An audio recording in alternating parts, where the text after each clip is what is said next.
স্যাটের বাল আবদুল্লাহরা কয় কিতে আগামীকাল বিপিএল খেলার আগে নাকি নাজবুল ইসলাম যদি রিটার্ন পেপারে সাইন না করে তাহলে তারা খেলবে না। আর ইন্ডিয়ার দাঁড়ালে গেল তোরা খেললেও যা না খেললেও কিতে বছর পর বছর মাসের পর মাস আমাদের জনগণের টাকা ঠিকই তোরা বেতন নিলি, বিনিময়ে বাংলাদেশকে তোরা কী দিছস? কিছুই দেশ নাই।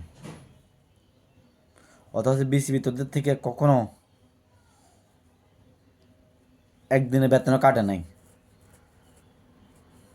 হাদিয়তের বিষয় নিয়ে তোদের মুখে কোনো কথা বাইরো না। আর ইন্ডিয়া গিয়ে যখন খেলতে পারবি না বলছে বাংলা জনগণ, এটা তোকে সহ্য হয় না। আর তোরা তো ইন্ডিয়ার দালাল, দালালে কই গল করি খাবি। আর রিজন তো উনি না দিয়ে আমরা মনে করি তোরা বাংলাদেশের সব প্লেয়ার রিজন দিয়ে দে।